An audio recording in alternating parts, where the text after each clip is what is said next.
The rust coming off the wind is blowing the rust off the bottom of this truck so bad that it's getting in my eyes. I'm assuming this is some sort of anti-slosh around something or other. Square body, what up?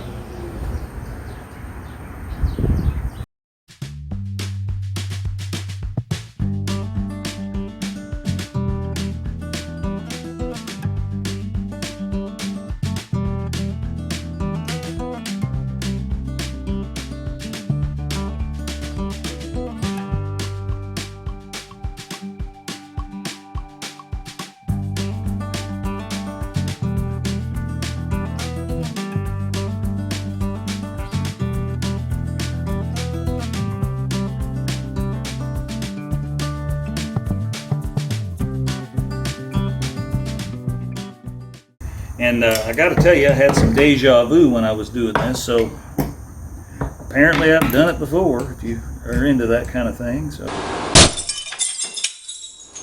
welcome to RCindustry.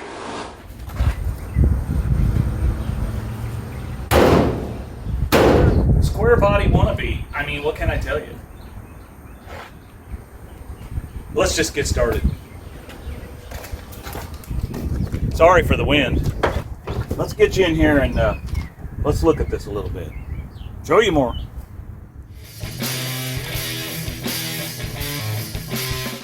Okay, so, you know, we got to get this fuel line out of here, and we got to run a fuel line from up in here on the other side of this, actually. That's the vent. And so we get that out of there, and then we got to patch up this floor. Rocker panel's pretty solid on this one. It's a little bit of rust back here by the seat belt, which might be important if you need to be held in by the seat belt. So, got a little spot there. We won't even talk about that side yet, but I guess today, let's see what we can do here. Okay, so it appears to me, we know we've got the temporary gas tank here, and that's fed into the fuel pump. Okay, then we got this doodabber here, which this appears to be the original fuel line coming from the direction where the tank was at. And then somewhere along the line that crapped out, and so they replaced that fuel line with this fuel line, which goes down in there.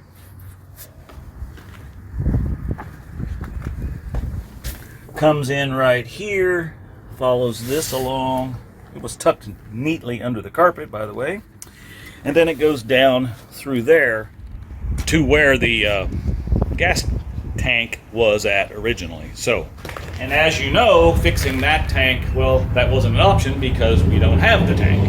And I haven't been able to find one. Thought about making one, but I think I'm going to try to use this fuel cell back here. It's 6 gallons, which, you know, this thing ought to get 10 miles a gallon, so that's 120 miles. I could surely make it between gas stations then. I don't know. I think that's what we're going to start with. We can always, once we run the fuel line back there to that area, we can always run an extended fuel line over, and if we find a tank.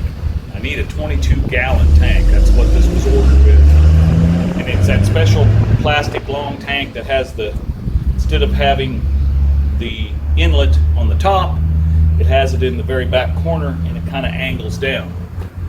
Yeah, you can buy the hoses and the clamps and the, you know, the sending unit and all that. I got all that, but you can't buy the tank. So I'm just going to start ripping stuff out of here. Show you more.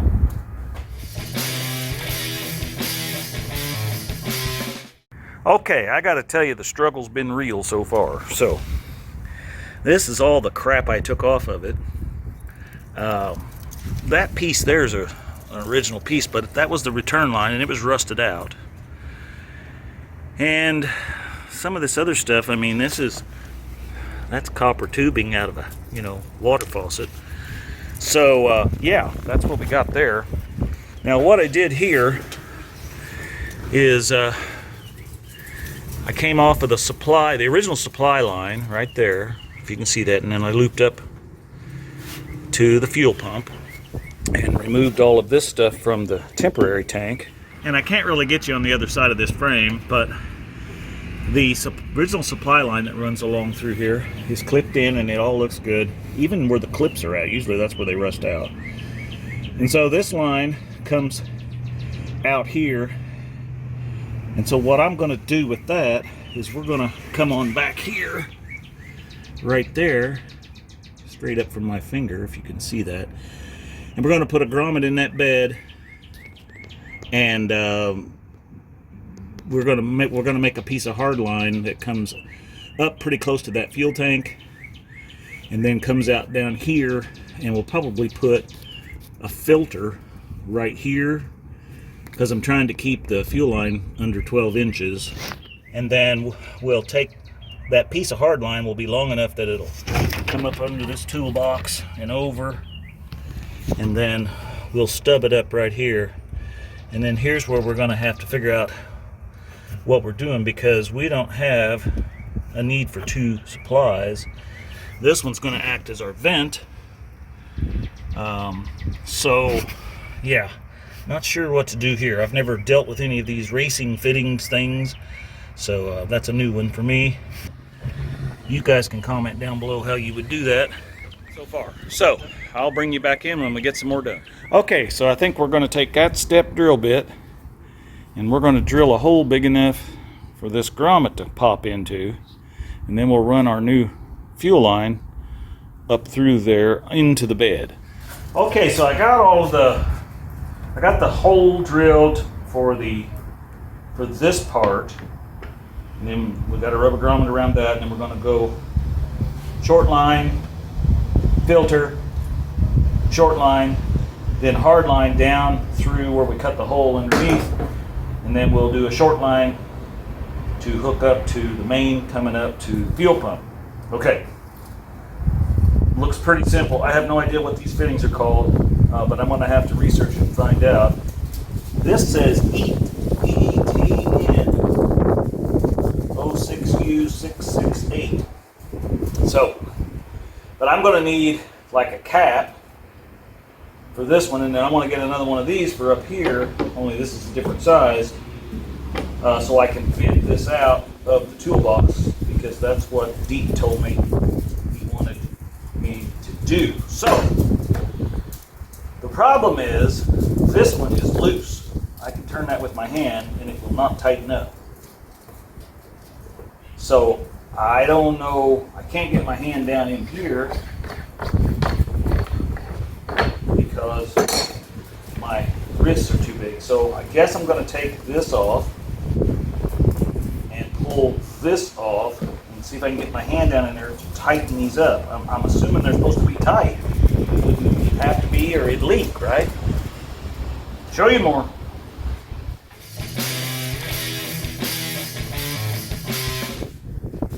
Well, I got updates for you. Like I said, I ain't never messed with one of these. And all of this stuff was down in there, and it's just falling apart. This can't be good for the fuel system. I'm assuming this is some sort of anti-slosh around something or other. I don't know. I'm just guessing here. And then I found out only one of these has a nut that you can, I mean, they got nuts on the top, but bolts. So there's only one of them that's a bolt. The other ones are these things. And this must be an Allen head. And then there's a gasket. Like to never fish this little bad boy out of there. So that goes down in there like that, and then you tighten these down. Now, my hand's not big enough to get in here, so I was wanting to take this off so I can get my hand in. So if my hand's not big enough to get in there, how's my hand big enough to get in there with an Allen wrench? So I'm going to have to make me a special Allen wrench tool. Yeah, I mean, if it ain't one thing, it's another, right? Just to get in there to tighten up these fittings back here. See, that one's really loose. You can spin it a little and make it a little tighter. But okay, so I'm not thinking I'm going to put this stuff back in there because it's just falling apart in my hands. And it's all you can see down in there with, well, you can't see, but I can see with this flashlight down in there, and it's all, yeah. Well, you comment down below. I ain't doing wheelies down the track here, guys. We're probably going to hit 55 max. So, yeah, I don't know if this needs to go back in there. I know this ain't going back in there. If I need to buy some of this, I will. But, yeah, you let me know. Okay, well, I came up with an answer. I took my Allen wrench, clamped it in my vice grips, and by the, and I took one of them out, so it works. You got to kind of hold this in here like this, and so that you wind up with something like this. So I'll kind of show you. And I got to tell you, I had some deja vu when I was doing this. So apparently I've done it before. If you are into that kind of thing, so you got to kind of, there we go. Seems like they probably make an actual tool for this. I can't see, AJ Foyt, this mechanic, working on his car like this personally. But, I could be wrong. So I'm going to go ahead and loosen all those up. And then they should work their way down. We'll take them out, and then we'll see if we can get in here. Show you more. All right, so I got that off of there. Got a nice gasket, and looks like they're bringing in another one. Okay, one of these here dually bobs didn't have a washer on it, but I can get my hand in there now. So let's take a peek in there and see what we can see.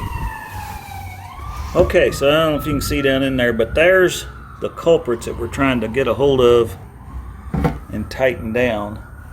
There we go. That's a little better picture, maybe. You can see that one's backed way out, so I'm assuming those Teflon washers keep that from leaking. But see, you can see all that grit down in there. That's from them foam things. So unless you guys tell me different, that ain't going back in there. Well, it's the next day, and typical southern Indiana weather. Now it's 40 degrees outside. Yesterday it was so hot I couldn't wear my jacket. So anyway, I got parts ordered. Woo, did I mention it's windy? So yeah, I got parts ordered. So I gotta have a 90-degree fitting that will go on here, and so we can run over and go up and out for our vent. So that's ordered. And I ordered a plug for the other fitting in the other side of this, so that we don't have fuel running out whenever we put fuel in it. So in the meantime, we're going to take some of this hard steel fuel line I got here, and we're going to do the best we can to bend this into the shape we need to go through these grommets and the holes we drilled yesterday. So let me work on that, and I'll show you more.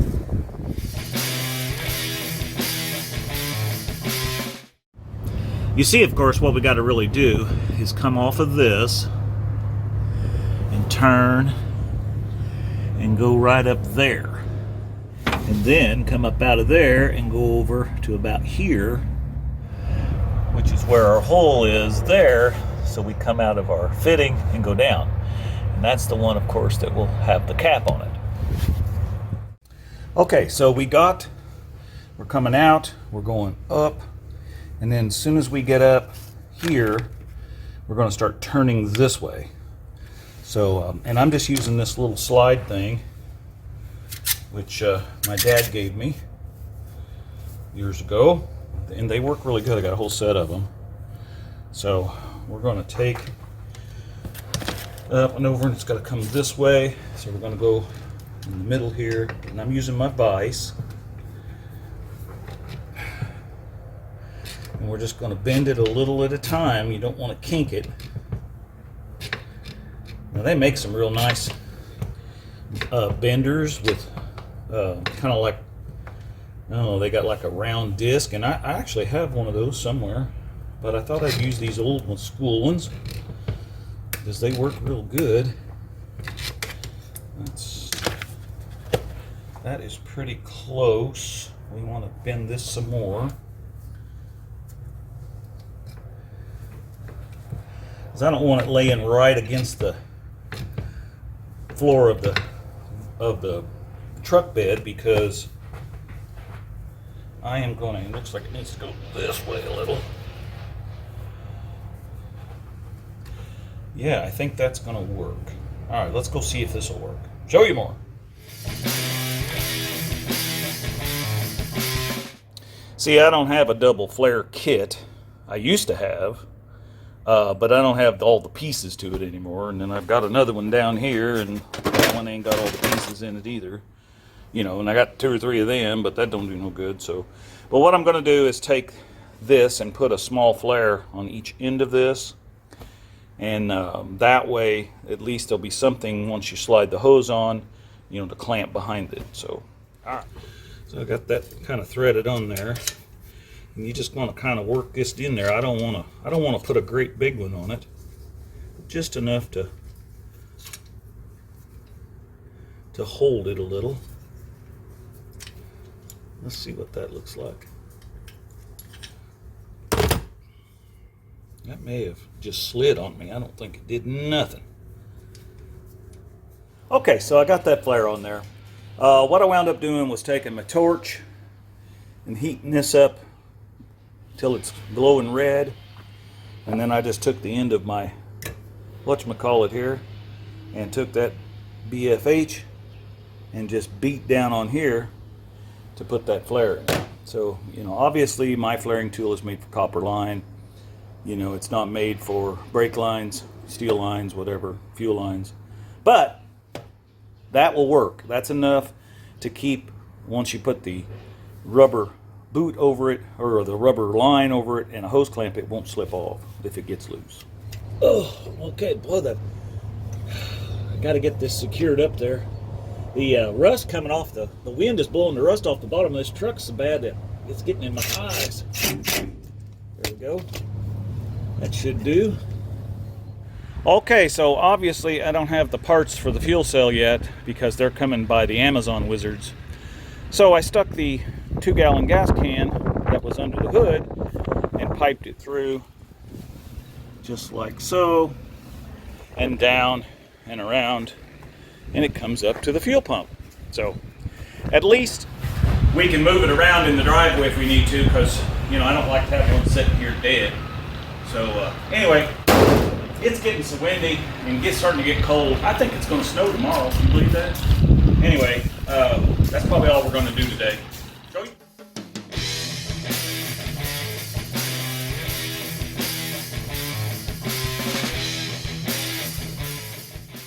Well, hey guys and gals, I wanted to take this brief instant to let you know the best way to support this channel is to get your RCindustry merch. Trucker hat, hoodie, we got gray t-shirts, we got black t-shirts, and we got white t-shirts. And since it's cold outside, of course, like I said, we have hoodies, and these come in all 3 colors as well. So stay warm out there, and remember, go to Shop RCindustry and get all the merch. Thanks for supporting the channel.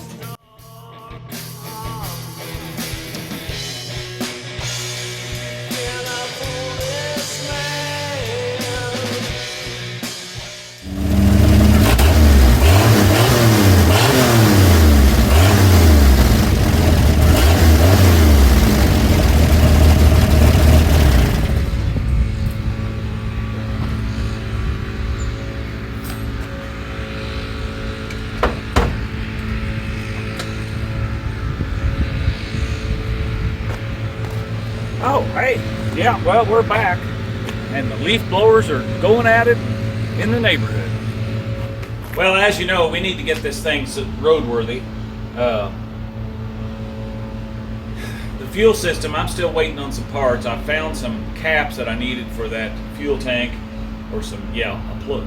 I guess it's like a cap. And it won't be here for another, I mean, some ridiculous amount of days. I don't know. But anyway, so temporarily we got the gas can that used to be under the hood is now in the toolbox there. And got everything run that way like it's supposed to be. So today, I think what we're going to do is I need to get the license plate put on it. and I need to figure out this bumper thing that I'm going to do, and get a bumper on it, and get a license plate on it, make sure that license plate light works, and you know, go from there. Pay no attention to the holes in the floor, but another thing I need to do is fix the brake lights. The clutch pedal, or this brake pedal, goes all the way up because the little bracket that's up under there is bent off to the side, and that's where the brake light switch is at. So I need to get that fixed. I finally got these somewhat loosened up so that they're not both moving each other.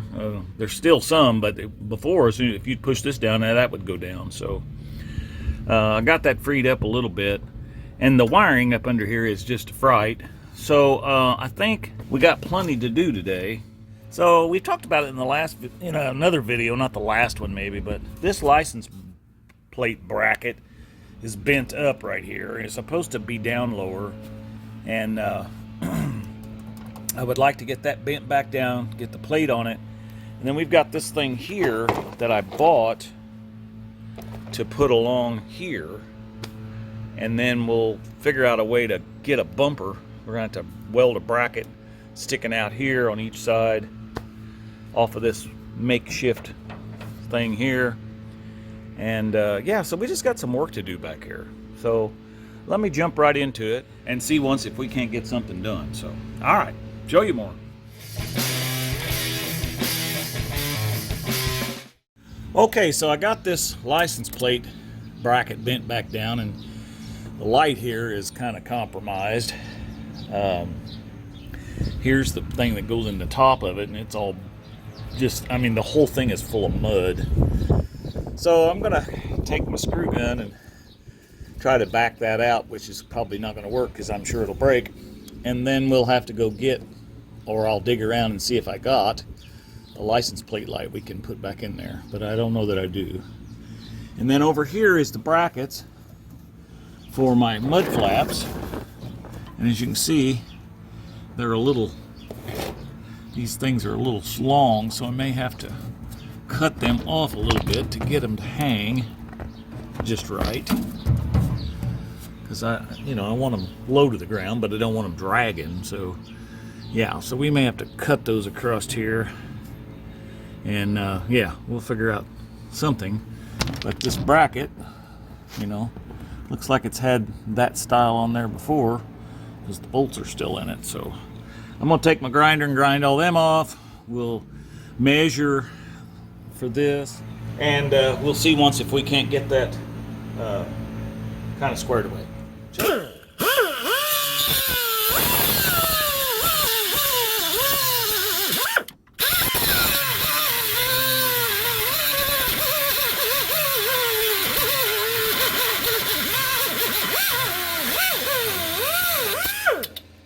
Okay, so what I did was I cut the top off of that so that this is the appropriate length here, hanging down.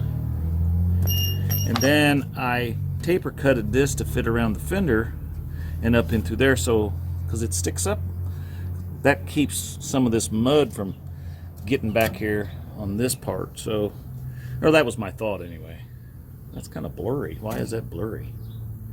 Anyway, let me get the holes drilled in here, and then we'll get it attached. Okay, so what we got here, this is cut to our side of our body of the truck, so it matches the contour of the fender. And I notched these because these has got a little ridge, so that this will sit just like so. And all I want to do now is bore the holes down in here. And we're just going to kind of see where they go. Oops, that moved on me. That's not always good.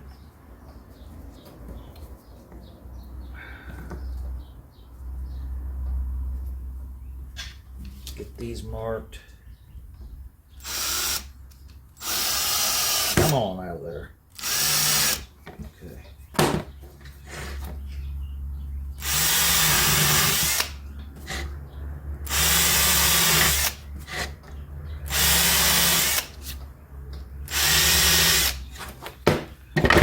Oops, oh, him through far enough.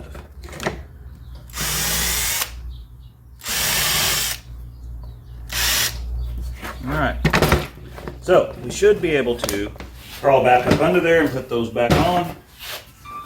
And then we got the back offs mounted on the old Dodge. Well, as you can see, we got one of them on there. So now I guess we just need to go over here and put that one on. See, originally I was thinking about something like that across the back. I would trim this up across here to make it kind of look finished out rather than that. But I've also got that boat, or that big old ship anchor crane, which is right here. But this stuff is monstrous, man, and very heavy. It's long enough to build a bumper all the way across. But I would have to move my license plate, and I really like that factory. That's, you know, when they came off the assembly line, that's where the license plate carrier was. And then if you, later on, you went to the dealership and you put a bumper on the back, then they moved the plate up to the bumper. And this one's got this homemade hitch on here, which, you know, I could easily cut that off. So I'm not sure what I'm going to do yet. You guys comment down below and tell me what you think this might, what the best look would be here. So anyway, show you more.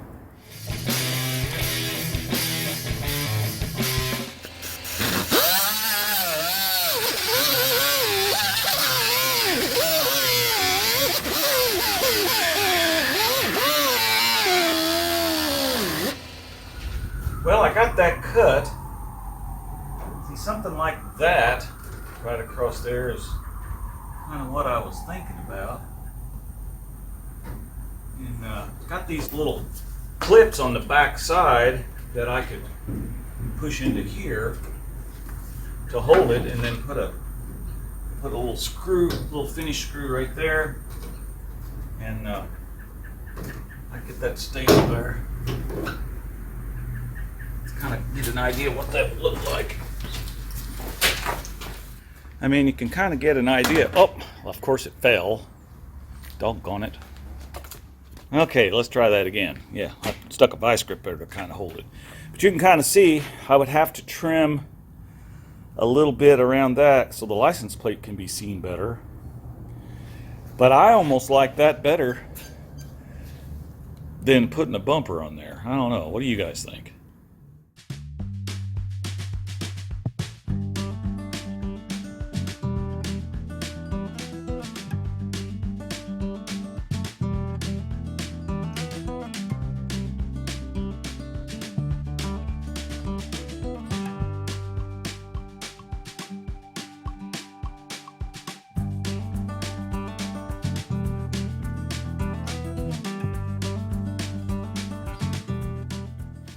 I mean, I think that looks pretty cool, but I'm not opposed to that big chain, that ship's chain either. But we would have to move the license plate if we use that. I don't know. Well, I think we're just going to have to sit and think about that one for a little bit before I pull the trigger and decide which way I want to go. I'm going to get under here and see if I can bend that bracket back and put the brake light switch back in where it's supposed to be. I don't know how it got that way. Maybe that's a Dodge thing. I mean, this is the third one I've had like this, and I never had that problem before. So, and Eric's is sitting over there in the driveway, and his don't have that problem. So, not sure. But I'm going to get down here and see what we find.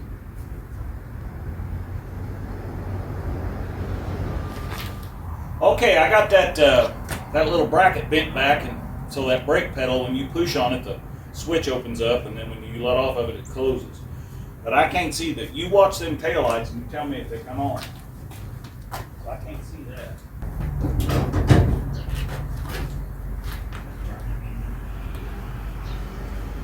Are they on? By golly, they are, ain't they? Let's see if they go off.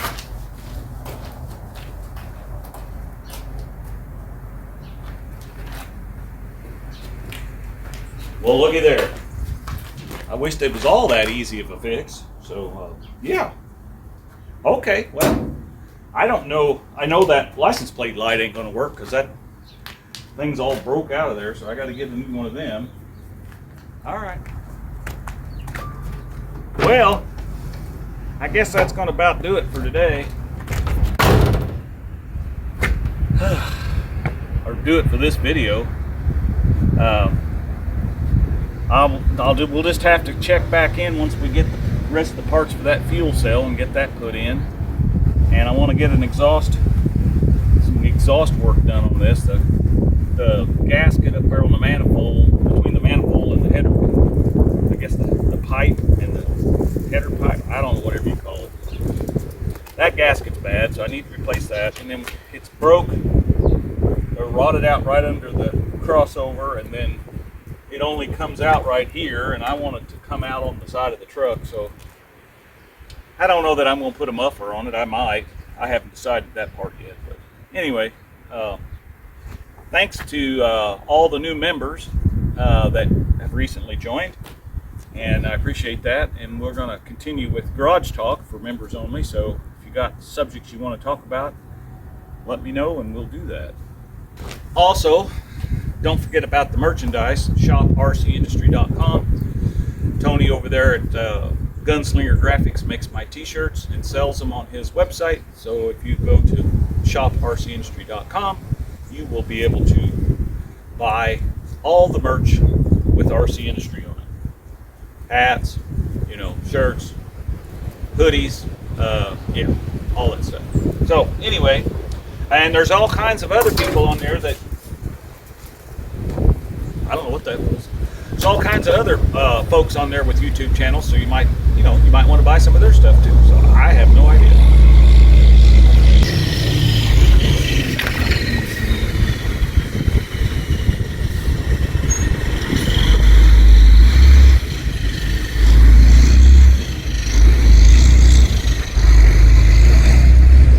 That thing must have 16 speed in it, and he's going to do all of them before he gets to the next block.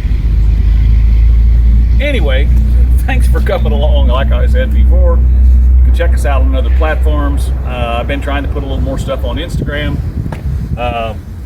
Instagram and Facebook, since they changed all that, and I don't know. Anyway, whatever. I just like YouTube. So I do put some stuff on Rumble from time to time. It's RC Industry on there if you want to check it out. Anyway, I'm bloviating too much. So, as always, we're making it just like brand used here, baby.